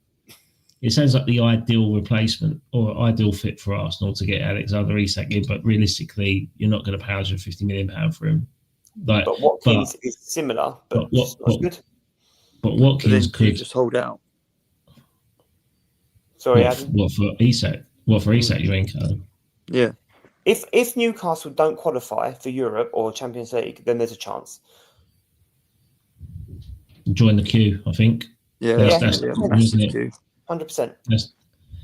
That's the thing, isn't it? I mean, but then I suppose was the Odegaard and Mikel Merino signings tactful signings? Zubimendi, was that a tactful transfer to lure Isak in eventually. It's that possibility, isn't it? Because they all played with each other, didn't they? Right. But Do you think Watkins they're letting him go? I can't see Aston Villa letting him go. I think they could. I think that by the sounds of it, they need to sell, and obviously Duran's going to Saudi Arabia for 75 million. If they've made 130 million, they could bring in 2 strikers. They already want João Felix. They could get Isak, couldn't they? No. Got to pay the extra. He ain't going. Yeah, but they could do, couldn't they? He won't go Villa. He's in Champions League now. They're in Champions League now, aren't they? Sideways step.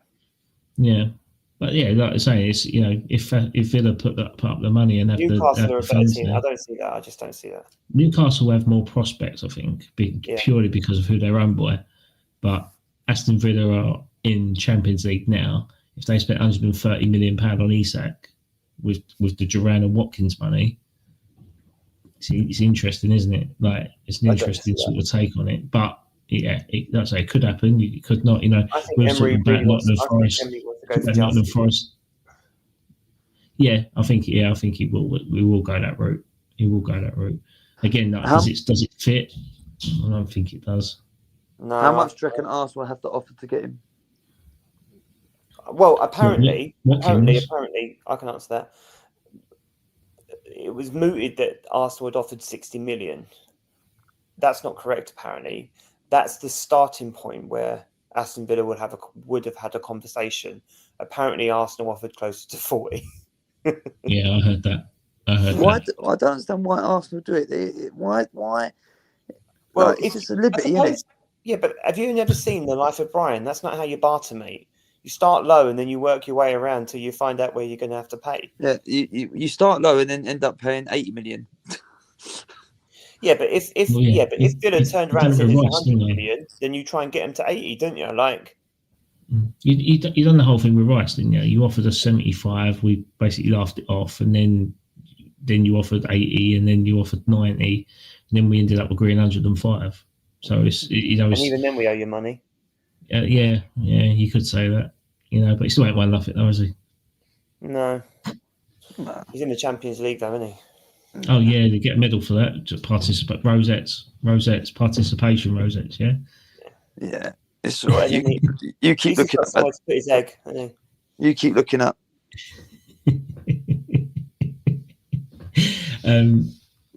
On that note, Ferguson and Watkins, I think the unanimous decision there for Arsenal was Watkins. For me as a West Ham fan, and touching on what Sean Whetstone said, that there's no risk with Ferguson, in my opinion. I think you go out and buy him. It's talking silly money. You're talking absolutely silly money with strikers nowadays. Like Duran's going to Saudi Arabia for 75. Mitoma's been linked to Saudi Arabia today for £80 million. Yeah, I saw that. And Martinelli, by the way. Yeah, you got Watkins that's been linked with a move to Arsenal for 65. Then you've got Isak 150. Solanke went to Spurs for 60. I think if you buy Ferguson for 35 million plus 5 million add-ons, which has been the reported sum agreed between West Ham and Brighton, pending an option to buy from the loan, that is peanuts. That is peanuts in relevance to what a proven number 9 striker is. He's only 20. He's had a couple of injuries. I think he's had one bad injury, and that was a cruciate ligament, and that is it. Yeah, but you say that that's a hell of an injury to have, Adam. Yeah, he's slowly coming back, but he come back from it. He had a run of games, and then he's got an ankle problem. So an ankle problem seems to be a recurring thing with him. Yeah, but so was Jack Wilshere. There's a similar player that has got constant ankle injuries, and that's Harry Kane. But it didn't stop him scoring goals, did it? So I think when you compare Ferguson to Harry Kane at 20 years of age, I think Ferguson has got much more potential. Watkins? Well, Ferguson does have more. Ferguson does have more potential than Watkins, doesn't he? Because bear in mind, Watkins played at Exeter and then Brentford, and then he went to Villa, and then. But Ferguson, he's burst on the scene at 18 for Brighton, scoring goals, touted for moves for Man United for 80 million quid, even at 18. So I think people are kind of a bit windy of the fact that he's got a few injuries, but I don't think those injuries are career-threatening injuries. I think you just need to manage them and make sure he gets match fit. That's my opinion on it. I think 35 million quid. I think it's an absolute steal for someone of his quality. It's a no-brainer. So do you think Arsenal? If Arsenal can't get Watkins, I wouldn't be upset if we signed Ferguson. I just don't think he's a level raiser right now. I think West Ham's probably his next step. And I think if we bought him right, I said this on the Instagram post. I think West Ham signing Ferguson is as important as Arsenal signing Rice, because it is a legacy type signing. It's a legacy type signing where you could build your entire team around him over the next 7 to 10 years. And I think £35 million now. If we keep him that long, but there's no reason why we can't. But if the right offer comes in, then he goes. But if he's playing well and people are after him, then he's done a good job, hasn't he? So we benefit both ways. But I think he's the type of player you just bring in and you build your squad around that. And to me, it's an absolute no-brainer. Of all the names that we've been linked with in the past, like Callum Wilson, Andre Silva unknown, Dominic Calvert-Lewin, who I actually quite like, but they're not legacy players. Whereas Ferguson, I think, it's exciting because it's like, right, it reminds me of West Ham signing like Dean Ashton, because proven goal scorer, and you built your team to feed him and get the benefits out of him. Sadly, one injury kind of ruined his whole career when he was out for England, but never been the same player since. For me, I think for West Ham, Ferguson. I think for Arsenal, Watkins, because you need someone now. That's my take on it. So if Watkins was to come to Arsenal now, how many goals would he have to score for it to be a successful move? Or how many goals? Hold on, how many goals would he have to score between now and the end of the season for it to be a successful move? I think 10, 15.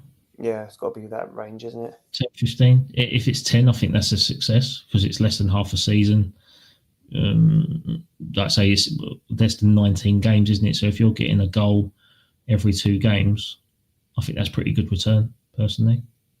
And they're probably goals that you need are in and around Saka and Nweri and Odegaard and that and Martinelli. I think if he adds 10 goals to that tally already, I think that's pretty good for Arsenal. That's going to win more games than lose. Do you think he's going to want to leave Aston Villa? You say he's in the Champions. I also think, just to touch on that, I also think that Havertz could score that as well, which is why I'm thinking maybe Arsenal aren't going to be bullied because Havertz could equally score 10, 15 goals between now and the end of the season. He's already matched his tally from last season, and there's I think it's like 25 games less or something. So I do think Havertz and Watkins. Then you're if you're playing them both in the same game, then that's also quite interesting. But then you're looking at maybe a change in style, and January might not be the time to do that. However, Ollie Watkins can drift in from the left, so that could be an interesting dynamic too. But you won't get defensive qualities out of Watkins like you do out of Martinelli. So, but that's fair point. Interesting. Do you think he'd want to move? Do you think he'd want to leave Aston Villa right now? Yes, he's an Arsenal fan. Yes, he's an Arsenal 100%. Fan. He's an Arsenal fan. Of course, you'd go to Arsenal. Of course, you'd go to Arsenal. You're still in contention for a Premier League trophy. I know it's a bit of a long shot, but you're still there. And even next season, you'd still be there. And even the season after that, you'd still be there. So, whereas Aston Villa, when are they ever really going to be challenging for a Premier League trophy? And will they be in Champions League next year? It's all up for debate, isn't it? They're having a really good season at the minute, but as we predicted in our podcast, episode 2, when we was doing the season predictions, we always said Aston Villa would go a stormer in Champions League, but then they'd peter off in the Premier League. And now the further that they're going in the Champions League, their focus in the Premier League is at Champions League. The focus in the Premier League is starting to drift off. So they haven't got the infrastructure and capacity to compete for both. So they've had to opt for one. So for me, I would have opted for Premier League to try and get Champions League again, because there's no way they're winning Champions League. Not a chance. Not with Arsenal being second favourites. and you still got the big boys in there. Man City avoided elimination last night through a strange turn of events in results. Like I think Salzburg lost to Sturm Graz, and then Man City beat Club Brugge, which meant that Club Brugge also qualified despite losing. So it's it's interesting. But yeah, I think if you're Wally Watkins, you go Arsenal in a heartbeat. He's an Arsenal fan. He'd go. Yeah, and you think if Ian Wright went to Arsenal at the same age, and he played, how many years did Ian Wright play at Arsenal for? He was still at Arsenal when he was 35, I think. Okay, so and he got over about 120 goals for Arsenal? No, I think he scored 179. He broke the record. Yeah, didn't he? 179. Oh, 179. So if he scored 179 was the record, and he broke that. Oh, right, okay. I wasn't 18. It wasn't 18. 182, I think, was a figure, wasn't it? Because didn't he have the I think it was 179, wasn't it? Yeah, 179 was the shirt. Yeah, and he took it off too early. Oh, did he? Off game, he took it off a goal too early. Oh, okay. And he scored twice in that game, and then he scored twice in that game. Yeah, I do remember that now. Yeah, but if Ollie Watkins signed in January and then scored 150 goals for Arsenal in 5 years, is that a good investment for 65 million? 100%. There you go. 100%. There you go. Because he could do that. I also want to just say, I don't think he would be the main man at Arsenal though. So I don't think Arsenal sign him and then it's like signing Lewandowski or anything like that. I don't think we'd be signing. I do think that he would be a rotation risk. I don't think that he would start every game. I don't think he would be like a number 9's number 9 or whatever like that. Like, I don't think he would be untouchable. Because I don't think he is, although he's a good striker, he's not, for example, better than Saka is as a winger. He's not better than Odegaard is as a midfielder, or Saliba is as a defender. Does that make sense? So it's not like we'd be signing the new best player in our team. We'd be signing a good player who fits within the system of our team. Or gives us another option, yeah. He could be the best late bloomer that would ever grace the Premier League, couldn't he? You could also be right about that as well. But you don't know. Yeah. So we'll see. Okay. I wouldn't be surprised if we sign him. I genuinely wouldn't. But we should probably wrap it up there. Yeah, I was just going to touch on the your predictions for this upcoming game week. I mean, you've got who've Arsenal got this weekend, boys? Man City. Fucking hell. Can I just say quickly then? I think Arsenal will beat them. And I said last time we talked about Man City that they celebrated hanging on, and in the first fixture of this season, and they made a mockery of us for celebrating a draw at the Etihad, I think, last season. And I said we were celebrating catching up. And in the first game of this season, they were celebrating holding on. And I really believe that Arsenal could and should beat them. If they don't, that will be hugely disappointing. Thankfully, I'm working and I won't be able to watch the game because I cannot cope with that kind of stress. No, that's true. Rob could not cope with that sort of stress. It'd be all over the go. Stay humble alert. Stay humble. Yeah, mate. Gabriel, I'm telling you right now, Gabriel wants this match so much, I wouldn't be surprised if he scored a hat-trick of corners. He's desperate to play against Haaland, isn't he? And I love that winning mentality because he wants to prove himself against the very best. And Gabriel, Saliba are going to be so up for playing against Haaland because they're going to want him. They're going to really want him. And none of them are going to be happy about what he said to Arteta. No. And also just throwing the ball. No, I'm not being funny, mate. That's assault anywhere else. If you went and throw a bottle at someone or throw something, that's assault. Right. And he got away with it. You talk about another decision that the FA or whoever got wrong. Like, that's another one just throwing it out there. Like, you can't just go around throwing balls at anyone. That's ridiculous. Remember that? Who was it in the World Cup game that he threw a ball at him and he got sent off for it? Do you remember? It was like Roberto. Who was it? Roberto or Rivaldo faked a face injury. That was it. That was it. Do you remember? He got sent off for that. World Cup semi-final v Turkey. Yeah, he got sent off for that. Geezer kicked it at Rivaldo and hit his knee and he went down holding his face. Yeah, I remember that. But yeah, I just think that game's going to be epic. I think that it's a shame you're working because I do think that's going to be a spectacle, because I think it's all going to be going off. There's going to be things off the ball. There's going to be pushing and shoving. There'll be kicking. It'd be like the old Arsenal Man United games where, I mean, I know Man City are nowhere near it, but like them games where it was like, well, whoever wins this goes on to win the league or has a better chance of winning the league. It's almost like it has that sort of aura about it and that sort of nastiness about it, doesn't it? And I just think it's going to be a fantastic game to watch. But yeah, and then you've got Chelsea, haven't you? Yeah. Well, what's your result for Arsenal Man City, by the way? Go on, Rob. 2-0. We are at home as well. 2-0, Gabriel and Havertz. I really want to go quite high.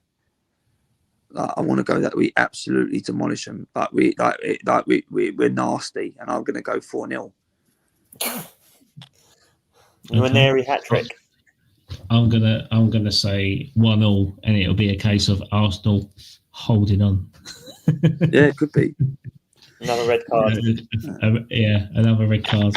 To be fair, knowing our luck this year, we'll probably end up losing 4-0. Like the goalkeeper gets sent off or something stupid, and then like fucking Avert goes in goal or something, and we hold on.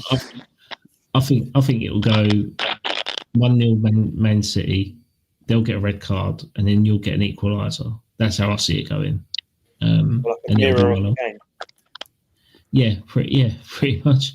I can see it going that way because I could see. It just feels that way because you're so evenly matched, really, in terms of the way you play. I just think they've had a few off seasons in terms of just off games by not winning in 9, which is completely through them. Your mic is all over the gaff. It's like fuzzy. No, it's yours, mate. It's yours. Is it right now?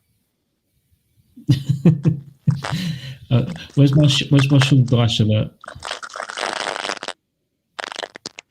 Dude, mute yourself. So log off. That's Mute right. yourself. For a second. Just muted him. Sorry, Cal. So I can see Man City getting a result at the Emirates. Keep saying the Etihad Emirates. Both owned by different airline companies. Nice footwork, feet. Nice footwork there. Excellent. Nice Cool. You got toes like got toes like knickknacks and toenails like quavers. All right. Okay. So we'll touch on West Ham then. So West Ham have got a Monday night game against Chelsea at Chelsea on transfer deadline day.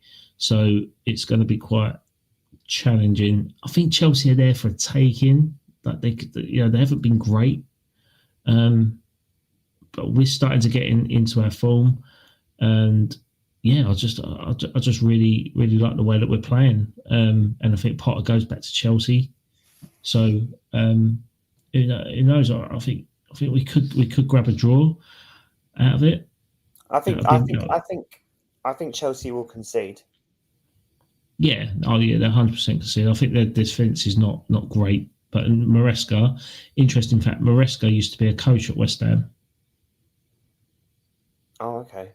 Yeah, used to coach the first team squad years and years ago. So now, there's a bit of a Potter goes back to Chelsea and Maresca manages against West Ham, his old club. So it'd be an interesting sort of take. I think it'll be a 1-0. I don't see us winning. There was an interesting stat that come out on Twitter today that the only 2 managers that have got wins at Stamford Bridge in 23 years was Glenn Roeder and Manuel Pellegrini. Bloody hell. Eye opener. Yep. So West Ham have not had a good stomping.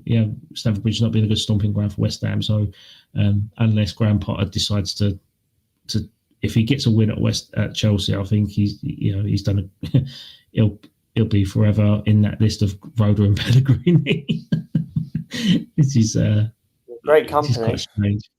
Great company. What's your predictions, Rob? I think West Ham will score goals. I think the low block will nullify Palmer, which will stop Chelsea playing, and I think that you guys will win 2-1. Right, okay. You're welcome. Okay. 2-1. Nice one. Okay, well that wraps up this week's episode of Dad's Our Job, where we've streamed live from a zero studio audience. So just to those that are that are catching the end of this, I mean, I'll be doing a live stream on Monday, doing a reactions to the West Ham Chelsea game, and also seeing out the transfer window. So just join us. Come in, comment. If you want to join them for a chat, you're more than welcome. It'd be great. It'd be great to do that. So always till next time. So Rob, final thoughts? Final thoughts. Let's hope for a very fair weekend of football. Very fair. No PGMOL messing around. No cards, no yellows, no reds, nothing. Just no cards. A cards-free weekend. That'd be no fantastic. main character syndrome referees. Just let the footballers do the talking, please. Brilliant. All right, then, guys. Now, thanks for watching, and we'll be in touch soon. See you later. Take care.